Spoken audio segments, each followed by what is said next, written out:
Hey friends, I wanted to let you know we're doing something a little different today. As you know from listening intently to the credits every week, Unpacking Israeli History is produced by Unpacked, which is a brand of OpenDor Media. But as you may not know, Unpacked actually makes a ton of other awesome content, including an amazing podcast that I'm a personal fan of called Jewish History Nerds. Every week, hosts Yael, Steiner, and Jonathan Schwab talk about something different and wild in Jewish history.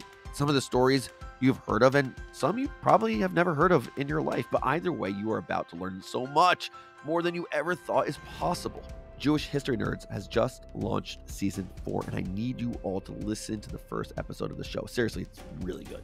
The episode I'm going to play for you today is something many of you know incredibly intimately, the Star of David. You've seen it on the flag of Israel. You may have doodled it on your papers when you were bored. Heck, some of you may have tattoos of it. But what is the real history behind this symbol? We're playing this episode here, and Yael and Schwab will tell you all about it. And please subscribe to Jewish History Nerds wherever you get your podcast so you will never miss another episode. As always, I want to hear what you think, so shoot me a note at noam@unpacked.media. Yalla, let's do this. From Unpacked, this is Jewish History Nerds, the podcast where we nerd out on awesome stories in Jewish history. I'm Yael Steiner. And I'm Jonathan Schwab. And we're here for season 4. Schwab, it has been a while. What's been going on with you? One of the things I want to say is it has been a while since the end of season 3, but something that I have enjoyed, even while we haven't had the chance to be recording this podcast, is we had the chance to hang out recently a couple of times, kind of related to the podcast. What do you mean kind of related to the podcast? We saw an amazing movie together last Saturday night, Kidnapped, the abduction of Edgardo Mortara. Really, really depressing, but super interesting. Yeah. And I'm also thinking about how we had a chance to visit a high school and talk to excited high school students who were in a history club about the making of this podcast, about the process of learning history in different ways, which was really fun. It was really awesome. It was a lot of fun to see that there is a new generation of history nerds on the rise, that despite, all the TikTok dances that they could be learning, they still want to learn cool things about Jewish history with old fogies like us, which was really fun. We're also getting to share a new perspective on ourselves with our listeners so that, we actually do enjoy each other's company and we're actually friends. We do hang out other than when we're recording the podcast. That being said, recording this podcast is one of my favorite things to do, and I'm really glad that we're back.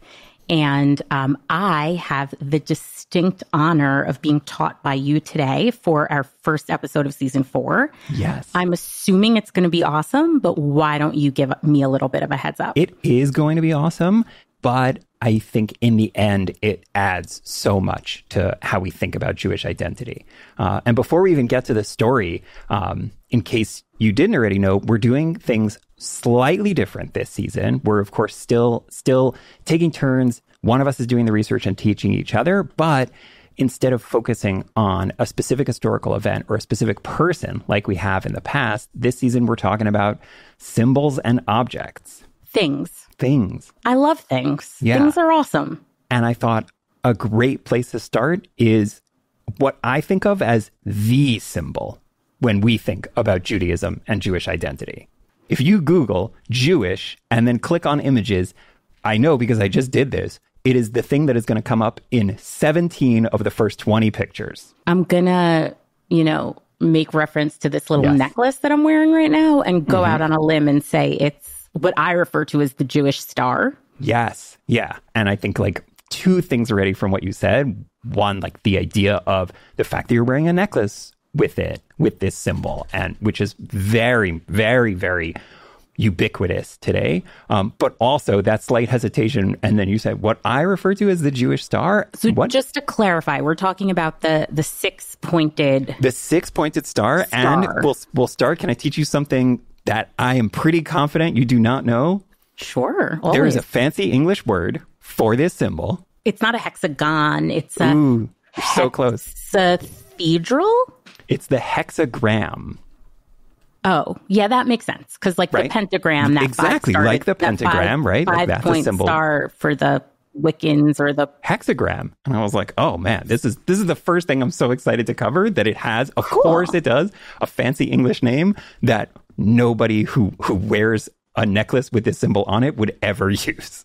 So it's the hexagram. It's a 6-pointed star. I refer to it as a Jewish star. I know that in Hebrew, it's often called a Magen David. Magen actually doesn't mean star. Magen means shield. Yep. Often in English, sometimes it's called a Star of David. So we'll refer to it, I don't know, by whatever we're feeling like, but we're talking about the same thing. And I think its name, as we'll see, kind of plays into this story. Okay, well, tell me about this object that I proudly wear on my neck every day without knowing much about it. Like we said, it's the symbol for Judaism. If you Google search Jewish images, people wear it on jewelry, but it's obviously inseparable from the symbolism of Israel, because it's the prominent symbol on the center of the flag of Israel.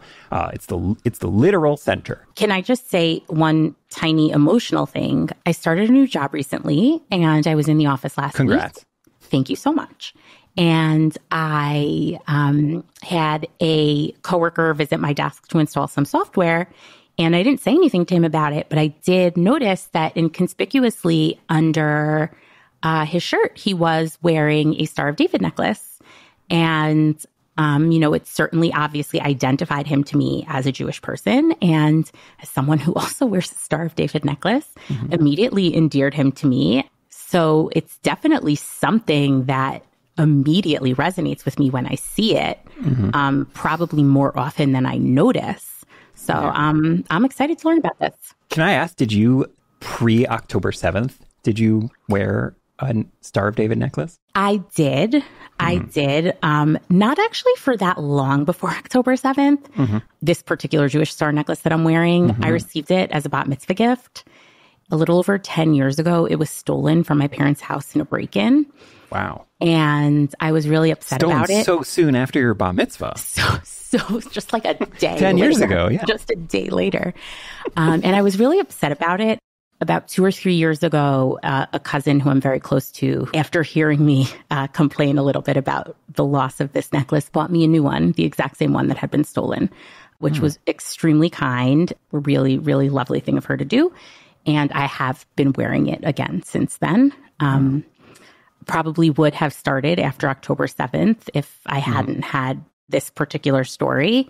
A lot of my friends have started wearing Jewish stars since October 7th, have started wearing other Jewish identifying jewelry. I think there's been a lot of conspicuous Jewish pride, at least where we live, where it is thankfully fairly safe to be openly Jewish. Yeah, but it's also something that I think I pay much closer attention to than before. Oh, certainly. Like in your story, like, of course you notice when somebody is wearing a necklace with a Jewish star on it. Yes, because unfortunately, it now feels as though being demonstrably Jewish means that you are demonstrably Zionist or demonstrably pro-Israel, which is obviously not always the case. So I think it's become a lot more politically charged than it once was. Whereas if I saw someone on the street 5 years ago wearing a Jewish star, I probably would have noticed, but I wouldn't have thought, what does that mean about this person's position on Israel and anti-Semitism and the safety of Jews in the world? Whereas since October 7th, it's become a very clear indicator of that. Yeah. Well, one thing that I'll say as we're diving into this story is definitely the Jewish star being tied to politics, to anti-Semitism, to oppression, to pain, to identity is not something that started in 2023. There is a long history of a lot of associations with this symbol and it being a point of pride and a point of shame, like a way for people to target Jews and a way for Jews to demonstrate and be proud of their own identities. So despite the fact that I've dragged us down this path, I'm assuming there is a lot more to this symbol than jewelry. Yeah. So let's start with the most interesting part of the story of the Star of David or the Jewish star, which I think I wasn't so shocked by this because I think I sort of already knew this. But like, it doesn't really have a natural meaning or symbolism to it, which is to say, like, it's a geometric symbol that is not in its origin really naturally tied to any sort of Jews or Jewish history. It has come to be adopted. That gives it a tremendous amount of meaning. But there isn't anything like really deeply in what the symbol is that connects it to Jewish history and its origin. I certainly don't recall ever seeing a reference to it in anything that I've learned from biblical history or even from Talmudic history. So where does it start? So we talked about at the beginning, you said immediately, like the Hebrew name for it is Magen David. And Magen doesn't even mean star. It means shield, and David is the biblical King David. So like the shield of David, what does that have to do with the Jewish star? There's this popular mythology story that this was a symbol that was literally on the shield of David, that like David's army, the Jewish army, went to war with this symbol. There's like zero historical, archaeological, textual basis for any of that. There is a history that there is some sort of symbol that like this notion of a Magen David, that there was some sort of like mystical, perhaps like symbol that David used, or that his son Shlomo or King Solomon also used, perhaps to control demons. That's a whole side story. Okay. But for most of Jewish history, it seems like a lot of the interpretations of what those symbols were involved very long, complicated names of God, much more popularly the menorah, which like definitely is the opposite of just like a truly Jewish religious symbol that is rooted in a biblical origin, that like for thousands of years, Jews have clearly been expressing something through the use of the menorah, using the menorah as a symbol for something. So like the star just does not have all of that history to it. So where do we first see it? Yeah, so it's very, very old, and we see it in lots of places, and we don't see it exclusively used by Jews. It's a very pleasing geometric symbol. There's a YouTuber whose videos I like to watch, and he, sometimes talks about, I think it's called vexillology, the study of flags. And he has a whole thing of like truly great flags can be recreated. I think his test is by like a 8-year-old doodling in class. And he's very mixed on the American flag, but the Israeli flag, and more simply the Star of David, is very easy for even young children to draw. Yeah, I mean, from a graphic design perspective, it's one of those things where if you saw a graphic designer come up with it today, you'd be like, wow, this is perfect. It's great. This is Frank Lloyd Wright, from a design perspective. It's a very pleasing geometric figure because it's very simple to make with 2 triangles, but there's a whole bunch of elements to it that creates 6 smaller triangles. There's the center part, there's the individual thing, it points in different directions. So it's very easy to come up with tons of meaning that we can like then ascribe to it. But the most basic theory of its origin is that it's just a very pleasing geometric symbol. Okay. That like was in pretty widespread usage. Again, there's plenty of really old Jewish artifacts from like the 6th, 7th century BCE that have this symbol, but not exclusively, meaning alongside other symbols. And there are plenty of non-Jewish artifacts that also make use of the symbol, like going back. So it's just kind of a decorative flourish that looks nice, like the same way you might see a fleur-de-lis or an asterisk or something that's, one of the top symbols in Microsoft Word. That's just something that people put on stationery because it looks nice underneath their name. Yeah, I very much so. There's this ancient synagogue, I think it's pronounced Capernaum, that has survived in pretty good shape. So we see a lot of the decorative materials in it. And we see this Star of David a bunch of times, but not exclusively. There's a whole bunch of other, like exactly what you're describing. There's also a motif of grapes and grapevines as a decorative element. There's also a pentagram, a 5-pointed star, which was also, commonly used alongside it. And another geometrically pleasing symbol that you certainly would not see on any synagogues today, but also has a long history of just as a geometric decorative symbol. The swastika. A swastika, which was not invented in the 20th century and was used in a lot of different traditions as just a pleasing, easy to draw shape. Right. So we know now historically the swastika has been imbued with a particularly heavy meaning since the 1920s, 1930s. Prior to then, it was used in a whole host of areas having nothing to do with Jews or anti-Semitism. So it seems like this hexagram was similarly used. So when is its 1920s, 1930s moment? Like, when does it switch over? As far as we can tell, the sort of like origin of it being sort of exclusively associated with Jewish identity starts in 1354 in Prague. Okay. Emperor Charles IV of the Holy Roman Empire, he allows the Jewish community in Prague to have their own flag, which was an important marker of identity. In the order, they have their own flag as a special token of his grace, which I read and was just immediately like, wow, how gracious of you, Charles IV, allow the Jews to make a flag? Yeah, I'm assuming they weren't living under the best conditions. Right. Well, I guess this is the start of some improvement, you know? Like if they're allowed to make their own flag, then that's a symbol, but also a symbol of... Could lead to mixed dancing. It certainly could. Well, and it could also do the opposite, right? Like, it could be like, okay, this is a symbol so that we can be sure that we keep the Jews separate in some way, but also recognize them as, you know, having something worthy of some sort of representation. And it does seem like they chose it for themselves, which also is important, that the Jews are choosing this symbol for themselves. This isn't being imposed on them. This isn't saying, you know, Jews now have to use this symbol, which does happen later in history, as we'll come to. And the Jews make this flag. It's funny because now I think it's, in my mind, it's so strongly associated with certain colors, obviously from the Israeli flag, or with gold, because that's the most common, you know, material you'd see. Or yellow. Or yellow. Yeah, we will get there. We'll get there, yeah. So this was a red flag with a star of yellow lines, we're pretty sure, not filled in.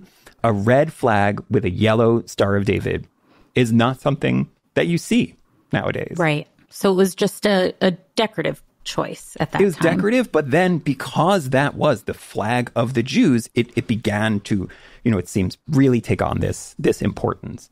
There was possibly another, again, that was in the 1350s. There is another flag for Jews in the Kingdom of Hungary in 1476, and that flag had two pentagrams on it, but it does seem like after the 1350s, you start to see this more and more, and it takes on a clearer identity as this isn't just, you know, in the like opening page of this book, this is just like this printer's symbol, but like this means Jewish in some way. And a later version of a flag, the 1627 version of this flag, has the 6 Hebrew letters of Magen David arranged around the 6 triangles. Gershom Shalom, who's like the scholar on Jewish mysticism, he writes that like at some point in those years, this 6-pointed star begins to converge with a lot of Kabbalistic ideas, or this idea of like this, a symbol or a seal or a shield of David. These two ideas begin to connect in some way. Gershom Shalom is pretty clear, like that the historical record shows there was a notion that David had some sort of symbol. This symbol became popular, and that connection was made. Those two ideas merged. Yeah, those two ideas merged. There's a great quote. I was like, oh, Gershom Shalom, pretty clear and pretty harsh. He lists a bunch of different interpretations, sort of just like what the star means, or some of these like older Kabbalistic ideas of just like what it represents. And he says, what is common to all of these interpretations is that their daring is matched by their ineptness. Okay. Yeah. So really out of nowhere, which is probably not something that we'd expect, given that looking at other world religions, particularly Christianity, right, their symbol is the cross. And it's very much taught from day one that the cross is not just a graphic design. The cross is inherent in the founding of Christianity. Like it means something really. Exactly. Yeah. It's a historical relic with actual, with actual substance behind it in terms of the foundations of Christianity. Whereas it seems here we had a few opportunities to select symbols for ourselves, and those ideas got a little bit garbled, and we came out with this six-sided star that some people were referring to as a Magen David, and now that's just what we have. Yeah. And even further than what you just said, Gershom Shalom, again, says that he thinks a lot of the symbolic appeal of it, or even just having a symbol, was an attempt to, and I want to say this carefully, imitate Christianity, in the sense that there's this very easy to reproduce, very ubiquitous symbol that shows this is Christian. Like, is there something that we can have that we can hang up on a sign for a store, or have displayed on the entrance to a synagogue, or connote the entrance to a Jewish quarter that says this is Jewish, that doesn't require writing this is Jewish, because Christians very much had that, and Jews were looking for something like that. It's interesting. The film that we saw last week about Edgardo Mortara, for those of you who are either new listeners or haven't caught up on our Edgardo Mortara episode in a while, he was a young Italian Jewish boy who was stolen from his family by the papal police and ultimately raised in the Vatican by the Pope because he had allegedly been surreptitiously baptized. It's a great episode. You should go back and listen to it. Yeah, but basically, in the film that we saw, before he leaves his family, his father gives him a small silver mezuzah. A mezuzah actually makes sense historically as a Jewish symbol. It is overtaken by the gold crucifix necklace that is given to him by the nuns as soon as he gets to the Vatican, which really, almost more than the baptism, brands him a Christian. Like, wearing this cross is what brands you a Christian.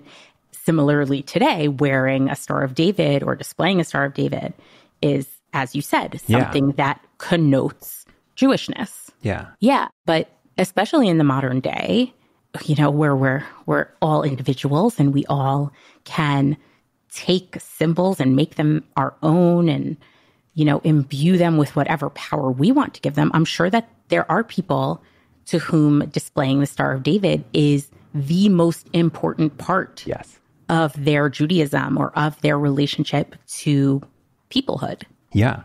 I had totally forgotten this happened. So I was just looking at pictures from when I visited Rome 14 years ago for my bar mitzvah, let's say. Exactly. On my honeymoon.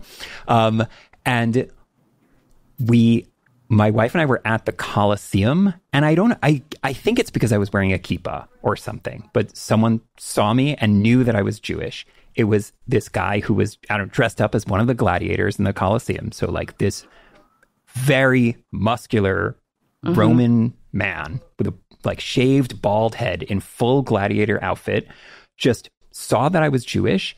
And then in his limited English, I think, started to tell us that he was Jewish.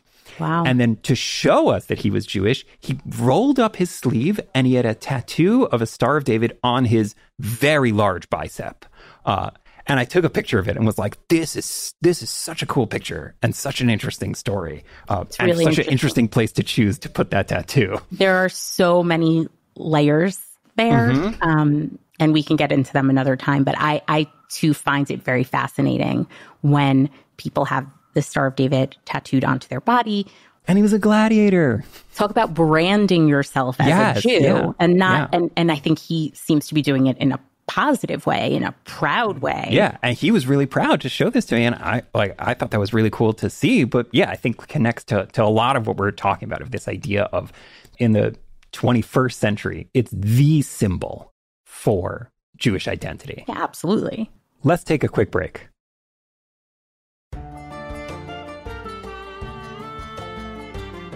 So, I don't know, getting from where we were in the 1600s to the 20th century, after it is used on this flag for Prague, we start to see it a lot more. Definitely a big element of its spread in the 1600s is that it's very clearly a symbol in the Sabbatean movement, to reference another old episode of ours. You're really doing a great job at selling prior seasons. I'm gonna have to take lessons. I think that was like our second episode ever. Right? Yeah, second or third, absolutely. But that doesn't seem to have hurt its importance as a symbol that was associated with the false messianic movement of Shabtai Tzvi. It also we start to see it prominently displayed on synagogues in a way that it's clear it's not a motif, it's not just like a design element, but it's like very huge part of the entrance. And one of those, it's on the seal of the Jewish community of Vienna in 1655, and it's on the synagogue in a Czech city called Budweis. Which is like from the early 1600s. Budweiser? Exactly like. So yeah, I was like, whoa, this is obviously the synagogue of Budweis and its prominent Star of David. That's the number one most famous thing about the city of Budweis. We're going to have to look into this later. Yeah, is the connection to Budweiser, which I believe that is there is a long history of beer brewing in the city, and that's where the name comes from. Very, very cool. And then in 1897, at the First Basel Conference, it's chosen as the Zionist symbol. It's chosen for the Zionist flag, which is to say, like, before there even was an Israeli flag, because there was not a state of Israel, but it's chosen as the Zionist symbol by Zionists. And part of the reason that it's chosen, in addition to, like we were saying, just excellent graphic design and ease of representation, is that it's not specifically religious. Like something like the menorah or a shofar or a lulav and etrog, this could be appealing also to secular Jews, as like, this is something that clearly denotes Jewish identity, Jewishness, but does not carry with it, like a specific religious practice. It's so fascinating because to me, that sounds like maybe one of the first indicators of a cultural Judaism. Mm-hmm. Versus a religiously grounded Judaism. Mm-hmm. And certainly now cultural Judaism has, it's a huge force certainly in American Jewry. So to say, as Zionists, people who want to return to the Jewish homeland, we're going to adopt a culturally Jewish symbol rather than a religiously Jewish symbol is, very telling as to what the modern Zionists were trying to achieve. Yeah. It's fascinating. At the same time, I'm sure that part of it is saying there's a separation, between cultural, historical Judaism and religious Judaism. But I also think it's, an attempt to appeal to both at the same time. It's a big tent. I think it's more of a fringe, but I'm not an expert on this, so can't say. I think there are religious Jews, especially very right-wing religious Jews or ultra-Orthodox Jews, that would reject the Star of David as a symbol, certainly because it carries with it the state of Israel, which maybe in some of those communities they don't necessarily agree with or feel represents them, but also I think because this does not have the religious history to it, and therefore it should not stand as a Jewish symbol. Again, an extreme minority, but worth saying. I haven't done a survey, can't tell you percentages, but I do think that it is very widely adopted by Jews in most communities, just because, putting aside the questions of the origin, which I think we've been pretty, like, the origin is not, it is not a good argument for its usage. But carrying with it all the incidents, all the ways in which it's been used makes it so important. And that's the point I want to close on, but we can't close without talking about what I think, in addition to it being used as a Zionist flag and eventually being adopted as the Israeli flag, the other 20th century usage, which we've alluded to several times, of this 6-pointed star, and that's as a Jewish badge. So this didn't start in the Holocaust with the Nazis. There is a history of it being used prior to that, but I don't know, the world thought we had moved on from that, that was in the 17th and 18th century. Mm-hmm. It was, used for segregation, for oppression. But with the emancipation of the Jews in Europe, that had really faded and stopped. And then the Nazis brought it back.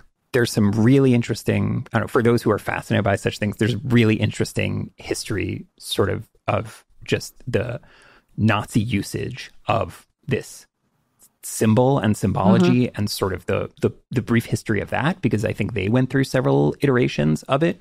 But by 1941, it was like pretty clearly set in what I think would be almost universally recognized, certainly by Jews, of the yellow star, which really, it's a yellow background and a very faint, I think like black line. And it's a badge. And with the word for Jew in depending on the country or like the language spoken in different languages. And that was in late 1941 and by early 1942, sort of in every area under Nazi control by law required for Jews to wear this star. Which is so interesting. Obviously, you said that the star had been adopted by the Zionist Congress in Basel in the late 1800s. Yeah. So it had already been taken.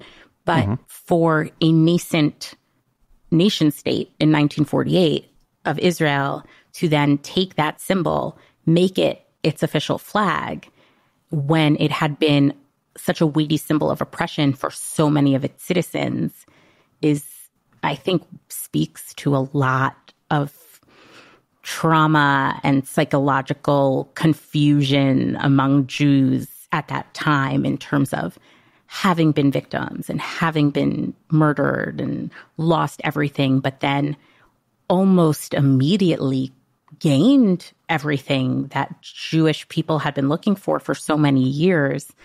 It's a weighty symbol. It speaks both to our salvation and our autonomy and Jewish power, and also very, very much to Jewish weakness and Jewish death and tragedy. So it's got all the pieces of an Oscar winner. Yeah, everything you just said, that's a perfect summary, I think, of this story, which is like this simple geometric symbol. It is a purely abstract geometric symbol, and yet it means so much. It means everything. It means nothing. Like, it means what it means to be Jewish because of the history of it. And I think this is like exactly what you were saying. Like in the creation of the modern state of Israel, in the way that we identify as Jews today, we did not choose to take on a new symbol. Like, we chose this thing that has so much baggage. Yes. And also, I think about it as a grandchild of Holocaust survivors. I am choosing to walk around in the world with this golden symbol of Judaism, or what we've made into a symbol of Judaism, and literally carry myself publicly as a Jew. And, my grandparents and their relatives, my grandparents happen to have, been in Siberia in labor camps, and they were not in places where they would have worn a yellow star, but other relatives were, and certainly, our entire nation was, or much of our nation was. I'm sure in our family trees, there are there plenty were of people. There were plenty of people in my family, who were forced to wear such a badge and who would have given anything to have never been identified as a Jew again. And I sort of wake up every day, laissez-faire, get dressed, keep this necklace on, don't think about it, have the privilege to not think about it most of the time. I think since October 7th, that's something that me and my peers have grappled with. In New York, we are very, very lucky. And even in a place where we are so lucky, there have been incidents of hatred. It's weighty for something that, as you said, means nothing. It means a lot. Yeah. And I will say, as we kick off this new season, you have set the bar very high. We're talking about the symbol. I think it does set the stage for what do Jewish symbols mean, And I don't know, means everything and means nothing is such a great way to summarize this one. Yeah, speaking about, biblical weight, everything is nothing when you think about it ecclesiastically. I think that might be the word. Yeah. Wow. So thank you for this. I think it's really been interesting. It's given me a lot to think about. When I see my necklace in the mirror, we'll have a lot of different thoughts than I did maybe this morning when I got dressed. And hopefully for our listeners, this has been a meaningful episode, and maybe one that speaks certainly more materially to what goes on in their daily lives than some other things. Yeah. And I think that's our goal with this season, with material objects and material history. Cool. Yeah. Thanks for this. I'm really looking forward to the next couple of weeks getting back into action. I'm looking forward to our next episode and go to some interesting places this season. I'll be surprised if you have the next one on a necklace, I will say. Jewish History Nerds is a production of Unpacked, an OpenDor Media brand. Subscribe wherever you're listening to this podcast and follow Unpacked on all the regular social media channels. Just search for @Unpacked Media. And if you're enjoying nerding out with us, please share this and other episodes with your friends and family. And most of all, be in touch with us by writing to us at nerds@unpacked.media. That's nerds@unpacked.media. Jewish History Nerds is produced by Jenny Falcon and Rifki Stern. Dr. Henry Abramson is our education lead. It's edited by Rob Pera. I'm Yael Steiner. And I'm Jonathan Schwab. Thanks for listening.